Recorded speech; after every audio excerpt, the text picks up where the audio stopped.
பாட்டிலுக்கு 10 ரூபா, பாட்டிலுக்கு 10 ரூபா, பாட்டிலுக்கு 10 ரூபா, பாட்டிலுக்கு 10 ரூபா, பாட்டிலுக்கு 10 ரூபா, பாட்டிலுக்கு 10 ரூபா, பாட்டிலுக்கு 10 ரூபா, பாட்டிலுக்கு 10 ரூபா.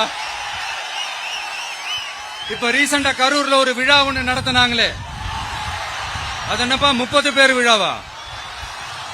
30 விழா, சாரிப்பா கன்ஃபியூஸ் ஆயிட்டேன்.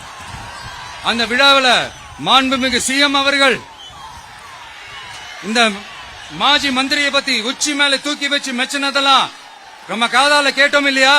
இதே சிஎம் அவர்கள் இதே கரூருக்கு வந்தப்போ, எதிர்கட்சியா இருந்தப்போ, அந்த மாஜி மந்திரியை பத்தி என்னெல்லாம் சொன்னாரு, என்னெல்லாம் கேட்டாரு. ஐயா ஃபேக்ட் செக் நண்பர்களே, இதெல்லாம் நீங்க பெருசா ரிசர்ச் பண்ணணும்னு அவசியமே இல்ல. யூடியூப் ஓபன் பண்ணி பாருங்க, தெரிச்சிருவீங்க, மிரண்டுருவீங்க.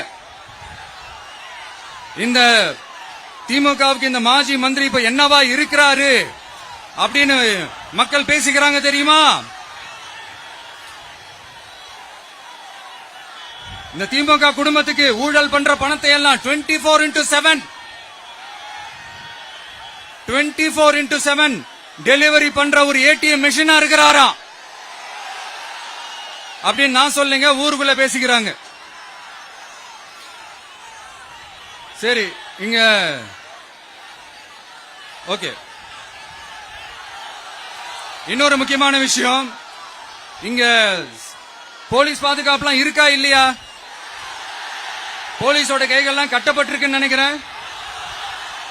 போலீசார் மக்கள் தான் சார் எஜமானர்கள். மக்களுக்காக மட்டும்தான் பயப்படணும், வேற யாருக்காகவுமே பயப்படணும்னு அவசியமே கிடையாது. இன்னும் 6 மாசம் தான்.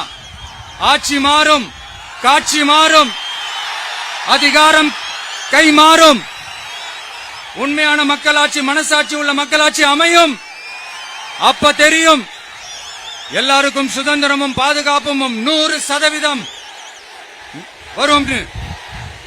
தேங்க்யூ நண்பா, கான்பிடண்டா இருங்க, நல்லதே நடக்கும்.